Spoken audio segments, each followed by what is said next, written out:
اور چونکہ پالیٹکس جو ہے نا وہ کہتے ہیں کہ اٹ از ایکچولی کانسنٹریٹڈ یا پریسپیٹیٹڈ اکنامکس، تو یہ ایک اکنامک ایشو بھی ہے. اور جب تک وہاں پہ اکنامک جو مینز آف پروڈکشن ہے، جیسے ٹولز آف پروڈکشن ہے، جس طرح آپ نے ٹمبر مافیا کی بات کی، آپ نے لینڈ مافیا کی بات کی، تو یہ سارے بیسیکلی ٹولز آف پروڈکشن ہے اور مینز آف پروڈکشن ہے. تو یہ سارے کے سارے جب تک انہی لوگوں کے ہاتھ میں رہیں گے جو رولنگ کلاس ہے اور وہ اس کے مالک رہیں گے، میرا خیال ہے کہ پولیٹیکل وہاں پہ لینڈسکیپ بھی چینج نہیں ہوگا. اور اگر وہاں پہ لیفٹ کے لوگ سمجھتے ہیں کہ وہ اکیلے بیٹھ کے وہاں پہ کچھ کر لیں گے، یہ پاسبل نہیں ہوگا. یہ ایک بڑی ایسی پارٹی جو پورے ملک کے اندر قومی پارٹی کے طور پہ ابھرے اور وہ ہر جگہ طبقاتی شعور کے اوپر بات کرے، ہر ادارے میں، ہر پاکستان کے کھیت کھلیان میں، انڈسٹری میں، سڑکوں پہ، بازاروں میں، اسکولوں میں، کالجوں میں، اسپتالوں میں، ہر جگہ یہ بات شروع ہو جائے کہ یہ امیر کا پاکستان نہیں ہے صرف، یہ غریب کا پاکستان بھی ہے اور عام لوگوں کا پاکستان ہے. اور ہونا یہ چاہیے کہ غریب کی غربت ختم کی جائے اور اس کو امیر ہونے کا احساس ہو. اگر یہ طبقاتی شعور آپ پورے پاکستان میں ایک قومی پارٹی کا ٹاسک نہیں بناتے اور ایک قومی پارٹی یہ ٹاسک لے کے نہیں چلتی اور ایک بڑی تحریک کی صورت میں نہیں چلتی، تو اس ملک میں جتنے بھی اس طرح کے ہمارے جتنے بھی صوبے ہیں، چاہے ان کو آٹونومس پاور ہے چاہے نہیں ہے گلگت بلتستان کی طرح، ان کے اندر حال وہی رہے گا جو پہلے سے ہے. اور مجھے نہیں لگتا کہ اگر آپ اس کو کوئی پاور دے بھی دیں گے گلگت بلتستان کو تو وہاں پہ کوئی بہت بڑی بہتری آئے گی عام لوگوں کے لیے. بالکل اسی طرح جس طرح سرائکی وسیب جو ہے یا جو جنوبی پنجاب اپنے آپ کو کہنے سے بھی اب وہ کہتے ہیں جی ہمیں جنوبی پنجاب بھی نہ کہو، ہم سرائکی وسیب ہیں. تو آج اب ان کو علیحدہ کر دیں تو کیا ان پہ حکومت کون کرے گا؟ پھر وہی گلانی کریں گے، پھر وہی جو ہے قریشی کریں گے، اور کون کرے گا؟ تو آخرکار تو پھر امیر لوگ کریں گے. تو اس لیے مجھے لگتا ہے کہ گلگت بلتستان کا جو مسئلہ ہے وہ پاکستان کے پورے جو فیڈریٹنگ ہمارا جو آپ سمجھیں ایک اسٹرکچر بھی ہے اور ہمارا جو ایک اینٹیٹی بھی ہے اس کے ساتھ جڑا ہوا ہے اور اس سے علیحدہ نہیں ہے. جیسے ایک تھوڑا عرصہ پہلے بل گیٹس نے کہا کہ میں اپنی اتنی دولت جو ہے وہ لوگوں کی سپورٹ کے لیے اس کو خرچ کروں گا، اتنا حصہ جو ہے اس میں چلا جائے گا.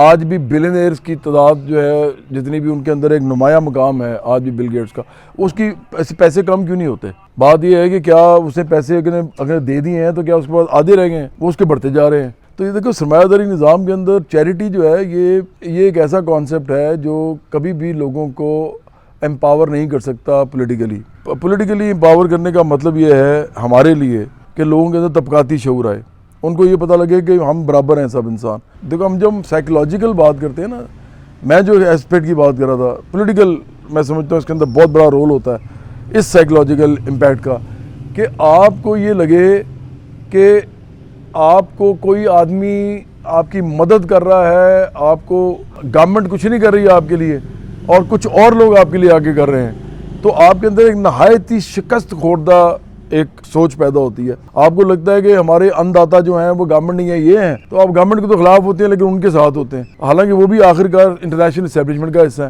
میں تو یہ سمجھتا ہوں کہ یہ سارے ملے ہوئے ہیں، بے شک انہوں نے دیے ایجوکیشن سارا کچھ کیا ہے، لیکن آپ نے خود ہی مجھے بھی کہا، آپ کے اپنے سوال کے اندر اس کا جواب ہے. آپ نے کہا پھر تو لوگوں کا قصور ہے. لوگوں کا قصور نہیں ہوتا، لوگوں کو کس طریقے سے امپاور کیا گیا ہے، کن چیزوں کے اوپر امپاور کیا گیا ہے، کیا شعور دیا گیا ان کو، اور اس شعور سے وہ کیا سیاسی جدوجہد جو ہے وہ کرنا چاہتے ہیں.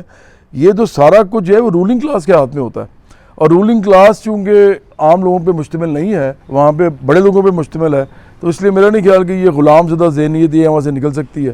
میں ایک چھوٹی سی مثال دوں گا ابھی آپ کو. دیکھیں ابھی کچھ گھنٹے پہلے تقریباً رات کے کسی ٹائم پہ آزاد کشمیر میں جو موومنٹ ہو رہی تھی اس کے اندر انہوں نے معاہدہ کر لیا ریاست کے ساتھ. تو یہ تو مجھے پہلے سے پتا تھا کہ معاہدہ ہوگا، کیونکہ یہ موومنٹ چوں کا مربع تھی، یہ کوئی موومنٹ تھی نہیں. یہ موومنٹ جو تھی ایسے ہی تھی جیسے کچھ ادھر سے لوگ کچھ ادھر سے لوگ. اچھا کہہ رہے تھے اوپر سے، جب سب سے مزے کی بات ہے، کہہ رہے تھے کہ ہم تو سیاسی بھی نہیں ہیں. اور بھائی اگر آپ سیاسی نہیں ہیں تو اب ہیں کیا؟ اگر آپ سیاسی نہیں، اگر ہم تو جی کسی سیاسی پارٹی کے ساتھ بھی نہیں ہیں، یہ سیاسی، ہم تو اپنے حقوق کی جنگ لڑ رہے ہیں. اب بھائی آپ کے حقوق کی جنگ لڑنے کا مطلب ہی سیاسی ہے. تو اس طرح کی تو گفتگو کر رہے تھے ان کے جو لیڈران تھے، وہ شوکت میر کو شاید صاحب تھے اور اس طرح کے اور لوگ بھی تھے، اور کچھ لوگ جو تھے وہ کیا کہہ رہے تھے، مطلب دیکھیں نا چوں کا مربع میں کیوں کہہ رہا ہوں.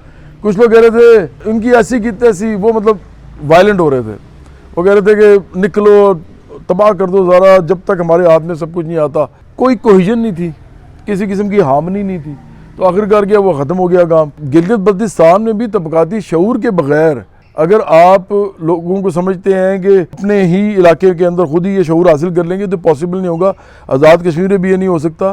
پورے پاکستان میں کوئی قومی موومنٹ کھڑی ہو جو کہ ایک پارٹی لیڈ کرے, جو ایک ایسی پارٹی ہو جو طبقاتی شعور دے کے طبقاتی سوال کی بنیاد پہ کھڑی ہو, پورے پاکستان میں تحریک چلائے, تو پھر ہی ان لوگوں ان تمام علاقوں کے علیحدہ علیحدہ جتنے مسائل ہیں وہ حل ہوں گے.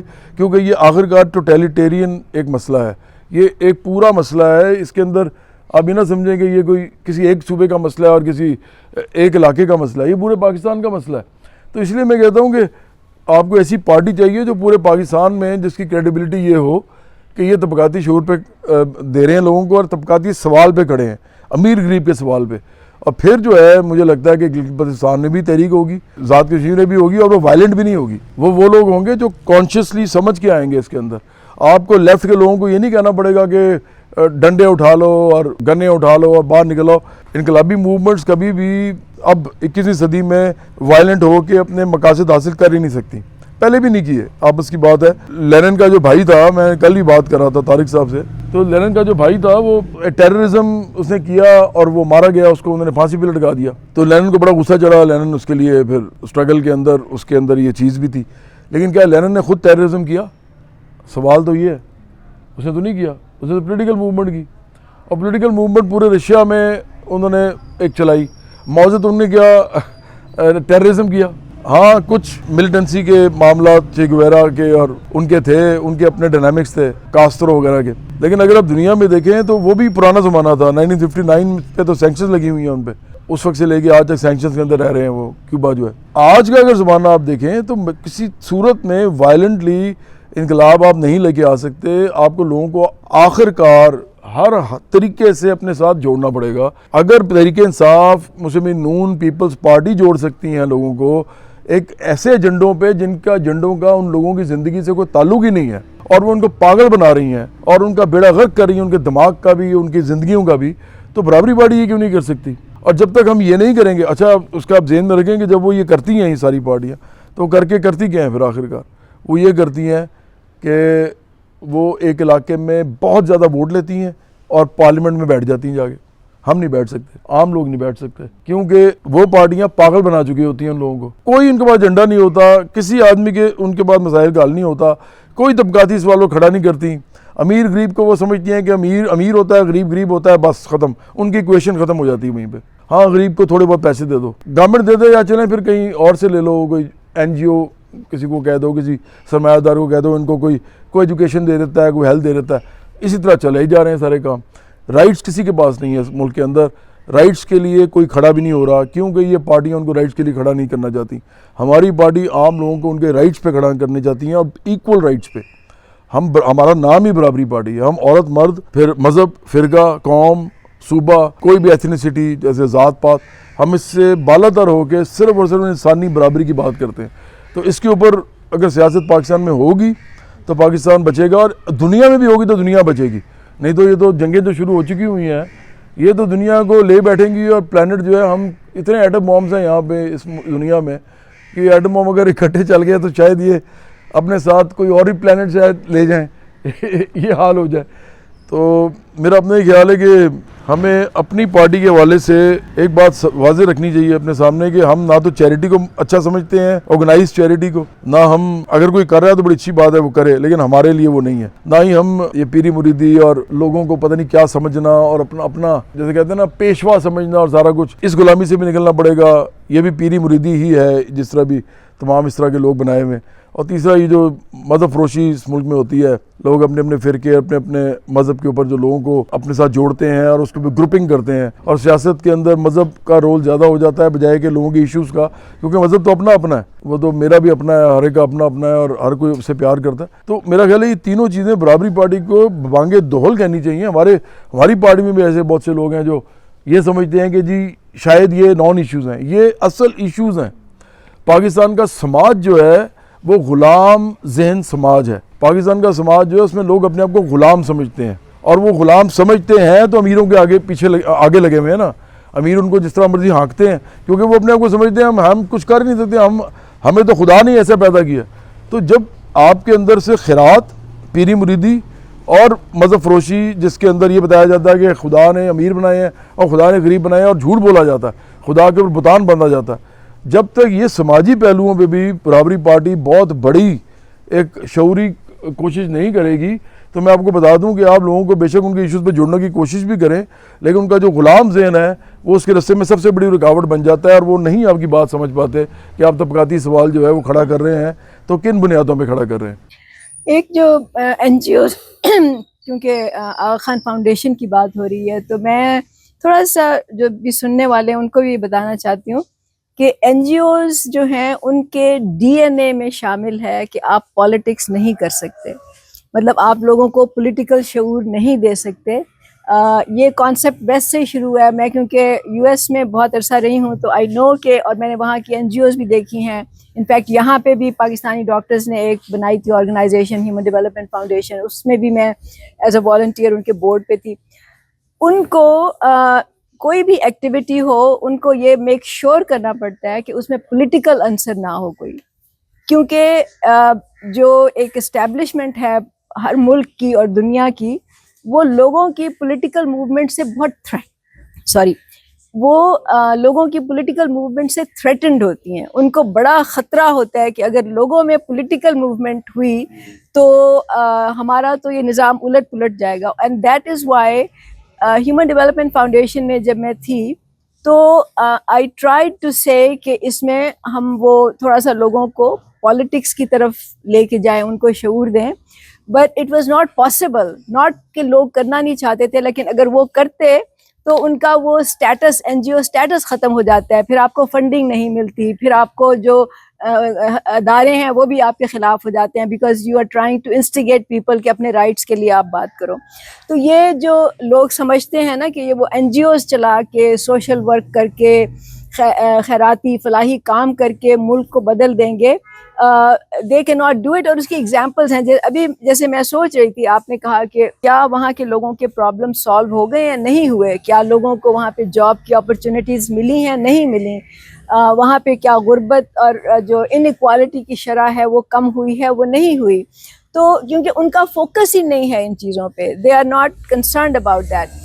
تو اگر آپ لوگوں کو ایجوکیٹ کر لیں، اور دنیا میں مثالیں ہیں، مطلب کہا جاتا ہے سری لنکا میں ایجوکیشن لیول جو ہے بہت ہائی ہے، انڈیا میں بہت سے ایسی ریاستیں ہیں جن کا ساؤتھ میں جہاں پہ کہ لٹریسی ریٹ از 100%، لیکن کیا وہاں پہ غربت ختم ہو گئی ہے، کیا وہاں پہ انیکوالٹی ختم ہو گئی ہے، کیا وہاں پہ لوگوں کو رائٹس مل رہے ہیں پولیٹیکل؟ نہیں مل رہے، because education by it self is not enough. Education by it self gives you some skills کہ آپ اپنا روزی روٹی کما لیں، اس ملک سے نہیں ملتی تو ملک سے باہر جا کے کما لیں، زیادہ زیادہ آپ یہی کریں گے نا، ملک سے باہر چلے جائیں گے، وہاں آپ کو کوئی مل جائے گا جاب۔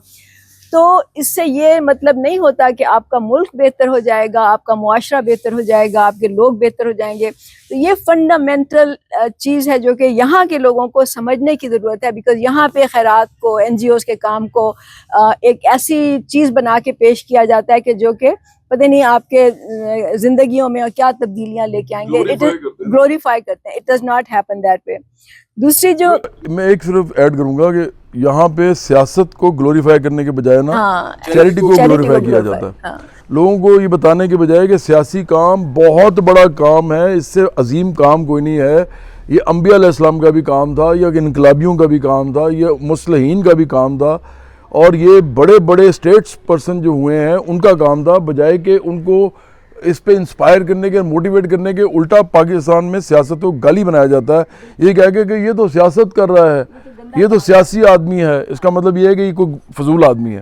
اچھا، جب آپ کو کوئی ملک ریاض جیسا بندہ اربوں روپیہ ادھر کما کے، خربوں روپیہ کما کے، ساز باز کر کے، ریاست کے اداروں کو انوالو کر کے، فوجی جرنیلوں کو اپنے ساتھ رکھ کے، اور وہ زمینوں پہ قبضے کر کے، اور بہت بڑے بڑے وہ لینڈز ایکوائر کر کے آخرکار ہاؤسنگ سوسائٹیز بناتا ہے، اور وہاں پہ پھر خربوں روپیہ بناتا ہے، تو اس کے بعد جا کے وہ ایک لنگر خانہ کھولتا ہے جس میں وہ 4-5 لاکھ کا راشن ڈالتا ہے، لوگوں کو کہتا ہے جی ادھر آئیں اور اس راشن سے آپ مفت جو ہے وہ خوراک حاصل کریں، تو اس کو کہا جاتا ہے یار یہ کتنا نیک آدمی ہے، یہ کتنا اچھا آدمی ہے، اس کو گلوریفائی کیا جاتا ہے، حالانکہ وہ تو بڑا لٹیرا آدمی ہے، اس نے تو آپ کے ریاست کے سارے پیسے کھا دیے ہیں، وہ پیسے کھا کے وہ تھوڑا بہت اس نے جو ہے وہ لوگوں کو دکھانے کے لیے لنگر خانہ کھول دیا۔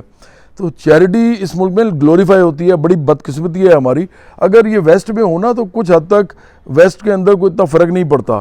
ادھر اتنی بڑی جی ڈی پی ہوتی ہے, اتنے بڑی انڈسٹریز لگی ہوتی ہیں, تھوڑا بہت چیریٹی سے بھی لوگ فائدہ اٹھا لیتے ہیں, لیکن اس کے باوجود گورنمنٹ کے اوپر بہت بڑی بڑی ذمہ داریاں ہوتی ہیں. ایون امریکہ میں بھی ہیں جہاں پہ لوگ کہتے ہیں نا فری مارکیٹ اکانومی ہے, امریکہ کے اندر بھی فوڈ سٹیمپس تک وہ دیتے ہیں لوگوں کو. مسئلہ یہ ہے کہ این جی او کو لایا کب جاتا ہے سسٹم میں, یہ سمجھنے کی ضرورت ہے. این جی او کو سسٹم میں لانے کے لیے لاز بنائے جاتے ہیں. لاز کون بناتا ہے؟ لاز بناتی ہے رولنگ کلاس. وہ این جی او کو کیوں لاتے ہیں سسٹم کے اندر؟ وہ اس لیے لاتے ہیں کیونکہ وہی کام جو این جی او کرتی ہے وہ یہ نہیں کر سکتے, یہ نہیں کر پاتے, اور کیونکہ وہ جو نظام چلا رہے ہوتے ہیں اس نظام کے اندر امیر لوگ تو بن رہے ہوتے ہیں بڑے بڑے, لیکن غریب لوگ اور غریب ہو رہے ہوتے ہیں. تو جب وہ دیکھتے ہیں نا کہ کچھ لوگ امیر ہوتے جا رہے ہیں اس نظام میں جو ہم چلا رہے ہیں اور جس کے اندر غریب امیر نہیں ہو رہا, تو پھر وہ جو امیر بن چکے ہوتے ہیں نا ان سے ریکویسٹ کرتے ہیں کہ آپ نا غریبوں کو کچھ دینا شروع کر دیں, ہمارے سامنے ہماری ذمہ داری ختم ہو اور ہم پہ لوگ پوائنٹ آؤٹ کرنا بند کر دیں کہ یہ تو ریاست کا کام ہے. کسی بھی دنیا میں ریاست بنتی اس لیے ہے تاکہ وہ لوگوں کے مسائل حل کرے. اگر ریاست اپنے مسائل حل نہیں کر لوگوں کے مسائل حل نہیں کر سکتی اور چیریٹی کے اداروں کو یہ کام سونپ دیتی ہے کہ آپ کریں, اس کا مطلب ہے ریاست فیل ہو گئی ہوئی ہے. اس کا مطلب ہے کہ ریاست فیلڈ اسٹیٹ ہے. وہ پوری دنیا میں کیپٹلزم جو ہے فیلڈ ایک سسٹم ہے, اور اس کے جو جتنے چلانے والے ہیں وہ فیلڈ پولیٹیشین, فیلڈ اسٹیٹسمین ہیں, اور یہ جو ریاست ہیں جتنی بھی ریاستیں ہیں نیشن اسٹیٹس, یہ فیلڈ ریاستیں ہیں اصل میں, کیونکہ یہ اس کے اندر چیریٹی کا کانسیپٹ آ کیسے سکتا ہے. چیریٹی تو سب سے پہلے لوگوں کو مفلوج کرتی ہے ذہنی طور پہ, ان کو غلام بناتی ہے, اور ساتھ ان کے اندر سے انقلابی جذبات کو اٹھا کے باہر پھینک دیتی ہے یا سرد کر دیتی ہے ان کو. اس کا کام ہی ہوتا ہے, یہ غلام بناتی ہے بیسیکلی. جب ایک آدمی ہاتھ پھیلاتا ہے اپنا, وہ اسی وقت اپنا جو انقلاب کرنے کا, تحریک چلانے کا یا باغی ہونے کا یا کسی بھی قسم کی مزاحمت کرنے کا اپنا رائٹ جو ہے وہ وہیں پہ سلب کروا لیتا ہے. جب وہ ہاتھ پھیلاتا ہے تو اس کے ہاتھ کے اندر اب وہ پاور نہیں رہتی کہ جو ایسے مکہ بن سکے. وہ ہاتھ ایسے ہی رہے گا ساری عمر, اس کے اندر لوگ کچھ نہ کچھ ڈالتے رہیں گے, تو وہ پھیلا ہوا ہاتھ کبھی مکہ نہیں بنتا. اور جب آپ کو اپنے رائٹ چاہیے ہوتے ہیں تو آپ کو مکہ چاہیے ہوتا ہے, آپ کو یہ نہیں چاہیے ہوتا. تھپڑ مارنے کے لیے بھی ہاتھ ایسے ہوتا ہے, ایسے نہیں ہوتا. تو میں یہ نہیں کہہ رہا کہ تھپڑ مارنا اچھی بات ہے, میں نظام کو تھپڑ مارنے کی بات کر رہا ہوں. تو دیکھیں ایشو یہ ہے کہ اس ملک کے اندر ہم سمجھتے ہیں کہ لوگوں کو صرف اور صرف یہ بتانا کہ اس ملک کے اندر اتنی انڈسٹری ہے, اس میں آپ کے جابز نہیں مل رہی ہیں آپ کو, اس کے لیے ہم آپ کے ساتھ ہیں. پھر آپ کو کہنا کہ جی کھیت کھلیان جو ہیں اس کے اندر حکومت جو ہے وہ آپ کو کھاد یا بجلی یا ٹیوب ویل پانی جو ہے وہ صحیح طریقے سے اگر نہیں دے رہی تو ہم آپ کے ساتھ کھڑے ہیں. اس سے بھی زیادہ امپورٹنٹ بات یہ ہے کہ آپ لوگوں کو کہیں کہ آپ سب برابر ہیں, اور اب اس بنیاد پہ سیاست شروع ہوگی کہ اگر آپ سارے برابر ہیں تو آپ آئیں اور ہم آپ کے تمام ایشوز جو زندہ ایشوز ہیں جو سب کو نظر آ رہے ہیں. جیسے ایک آدمی ہے مثال کے طور پہ, یہ صرف چیریٹی نہیں یوز ہوتی, میں آپ کو بتاتا ہوں کہ مذہب بھی کیسے یوز ہوتا ہے. جب فرض کریں ایک آدمی ہے, وہ آتا ہے آپ کے پاس, وہ کہتا ہے میں جی میرے پاس دوائی نہیں ہے, میرے والد صاحب بیمار ہیں. تو آپ اسے کہتے ہیں کہ یار بات یہ ہے کہ اگر آپ کے والد صاحب بیمار ہیں اور دوائی نہیں ہے تو میں آپ کو 500 روپے دے سکتا ہوں. وہ کہتا ہے لیکن وہ تو 50,000 روپے چاہیے مجھے. تو آپ کہتے ہیں یار پھر باقی میں کچھ نہیں کر سکتا, پھر تو اللہ کی مرضی ہے, یہ تو اب آپ کو برداشت کرنا ہی پڑے گا. اس کا مطلب کیا ہے؟